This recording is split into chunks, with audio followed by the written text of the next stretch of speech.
It's over. The attack yesterday that scared the entire crypto market is over. Yesterday, I made a video saying, just be careful right now. Don't make any unnecessary transactions. The CTO, the Chief Technology Officer of the largest hardware wallet company in the world for crypto, was saying, don't make transactions unless you have to.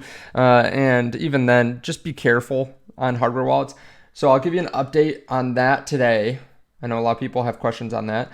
Yesterday, the NASDAQ filed with SEC to allow tokenization and blockchain listing of stocks. Today, they are making a multi-deca-million investment within a cryptocurrency business.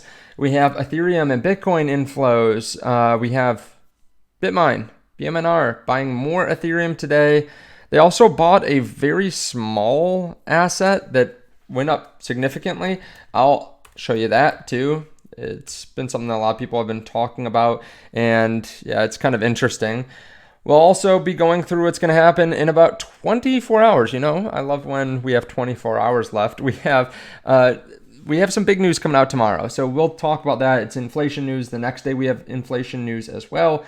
If you don't mind though, before we get started, hit subscribe so you can see future videos. Check out the Telegram underneath the video. Telegram is just like a free Patreon. Basically, I post extra videos and some thoughts in there, sometimes before I post them on the main channel, or they're exclusive videos. I have like 8 or 9 videos on there that you can't find on the channel.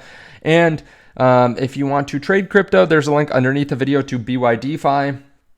Power up your first deposit. You can get up to a $2,000 bonus for the next couple weeks when you sign up with BYDeFi. We also run regular trading competitions to give away money. We are giving away $30,000 from the competition that just ended yesterday. That will be given out over the next probably week or so. Yeah, sign up now, get ready, get your positions ready for the next big move for Bitcoin.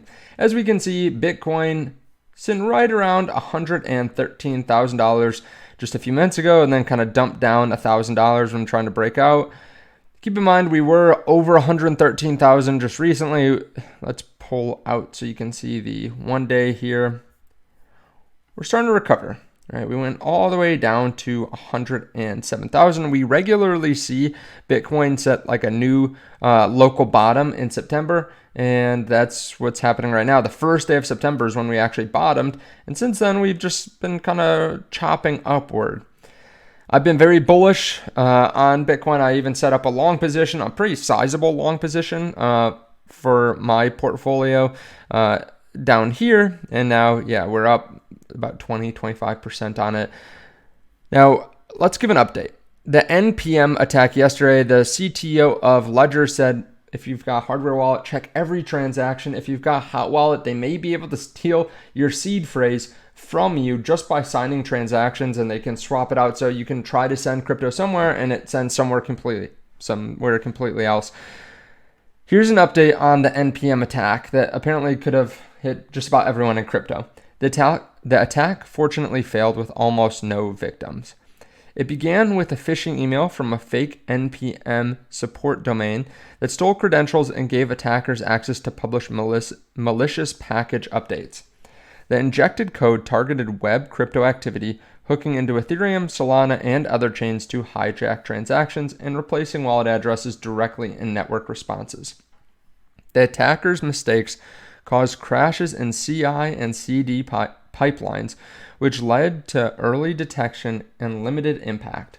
Still, this is a clear reminder: if your funds still sit in a software wallet or an exchange, you're one code away from losing everything. Supply chain compromises remain a powerful malware delivery vector, and we're also seeing more targeted attacks emerge. Hardware wallets are built to withstand these threats. Features like clear signing let you confirm exactly what's happening, and transaction checks flag suspicious activity before it's too late.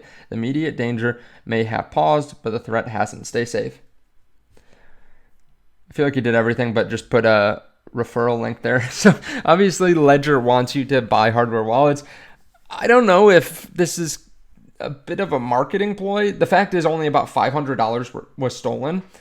I don't think they'd lie about this, but also it directly benefits them as a hardware company. I don't think they're doing anything sketchy. And I think funds are much safer. Crypto's much safer on hardware wallets. If you haven't gotten one, I would. But yeah, overall, maybe it was blown out of proportion a little bit because only $500 has been stolen. At least that's what I'm hearing. So be careful. Always be careful in crypto. Better safe than sorry. Even if you couldn't sign a transaction yesterday, it's better to just wait when these things happen and make sure you don't make any rash decisions and lose crypto. The NASDAQ yesterday filed with the SEC to allow tokenization and blockchain listing of stocks. This helps improve liquidity. It can allow for quicker transaction times and 24-hour trading, etc. Today, it's announced that the NASDAQ is going to invest, or already has invested, $50 million in Gemini Crypto Exchange. This makes sense. They are a stock exchange. They're investing in a crypto exchange. They want to spread out their bets, make sure that they capture upside of crypto. It seems like traditional players continue to invest in crypto and try to swallow up some of that business, right? Just like BlackRock and Fidelity are selling these, or they have these Bitcoin and Ethereum ETFs. NASDAQ is investing in crypto exchanges. So kind of interesting to see that happen and continue to happen. Yesterday, we saw some outflows from the Ethereum ETFs. Keep in mind that the BlackRock ETF continues to be one day off. You can see it here. September 2, they had zero outflows while a lot of other exchanges, or a lot of other ETFs had outflows. The next day, they had outflows when everyone else had inflows. The next day, they had an inflow while everyone else had outflows. It's consistently off. So don't be surprised if today they have some inflows that should have hit yesterday, really, because they're a day behind. But they had 193 million of outflows yesterday, which caused the overall flows to be negative about 96 million. There were just around $100 million of inflows from the other ETFs. From the Bitcoin ETFs, we actually saw inflows yesterday of $364 million, which basically cancels out the 2 previous days of outflows. That's good to see. They're also not the only ones buying. Bitmine bought about $45 million in ETH today. Tom Lee wants all of your Ethereum. Honestly, I don't even know how much Ethereum they have anymore. They buy so regularly, it's hard to keep up with it. It's somewhere around $10 billion worth of Ethereum, maybe a little bit less, but they continuously are buying significant amounts. They're also not just buying Ethereum. BMNR purchased 13.7 million shares of Octo for $1.46 per share, or $20 million in total, as part of Bitmine's moonshot strategy. This directly benefits Bitmine holders, as this investment is currently worth $1.1 billion to BMNR shareholders. I had never even heard of this Octo, or 8Co. What exactly happened? Well, it shot up 3,000% in one day. This penny stock skyrockets amid AI buzz Sam Altman connection. A penny stock named 8Co Holdings jumped 3,000% in a single day on Wall Street after a slew of announcements in the early markets of September 8, which is yesterday. Shares of 8Co Holdings opened at $1.43 before reaching in no time $45, reflecting a jump of 3,000%. Sharp surge in the stock came amid the company announcing a $270 million private placement and the appointment of Dan Ives, well-known Wall Street analyst and AI expert, as chairman of the board. The company will issue about 171 million shares at $1.46 each, raising $250 million, along with $20 million strategic investment from Bitmine Immersion Technologies. The offering is expected to close by September 11. So it's not even like they can sell. Honestly, I'm not even sure how big this company is, because it's not really well reported on right now. So the NASDAQ, or Yahoo Finance, says that the market caps are 116 million. It's coming down a little bit today because it went up so much yesterday. It's just having a natural pullback. But their market cap is 116 million. They're talking about $260 million placement. I'm not even sure really what they do at this point. I'm not sure how big they are. Tom Lee says that it's going to help Bitmine shareholders by $1.1 billion. So apparently they invested $20 million in total, and it's 30x. So I would think that would be more like 600 million, if I'm doing my math right. So I'm not sure where they're getting the 1.1 billion. I trust Tom Lee though, so we'll see what comes out of this. I wouldn't be surprised if this ended up being like $100 million of gains. Like if it calms down a lot after all this slew of announcements and maybe some early shareholders sell, and who knows if Bitmine's even going to be able to sell if they own this much of the company. But still, it's interesting, and I didn't even know really that BMNR could, I guess it makes sense maybe that they could buy stocks, but I would have assumed that like a lot of companies, they can buy maybe crypto, but can't buy other companies, right? I guess it's an investment, so they didn't necessarily buy the shares, but now they have an ownership in the company, similar to like if Google had bought some company, they're not necessarily buying shares. I don't know. It's really fascinating though, right? There are typically some restrictions on this, but Tom Lee making another cool $1 billion or $600 million for shareholders. Pretty awesome. Good timing. As we can see here, we do have the next rate decision tomorrow, or not tomorrow, but in a week. We have CPI tomorrow. So the forecast is 2.9% on CPI, which is higher than the last 2 months where we had 2.7%. Last month, it came in slightly below expectations. It came in at 2.7 when the forecast was 2.8. So tomorrow, the forecast is 2.9.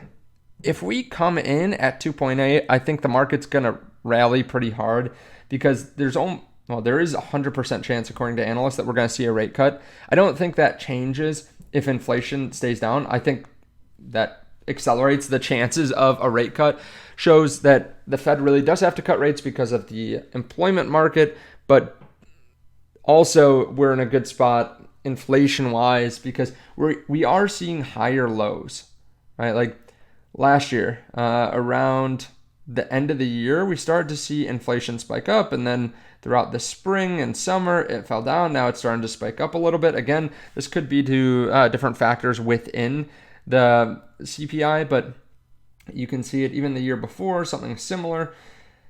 We are setting higher or lower highs and lower lows as well. So maybe I'm applying a little bit too much technical analysis to this, but I think this would be obviously really bullish. And then if we get 2.9 even, I think the market might rally just because the worst case scenario hasn't happened. We still see a rate cut.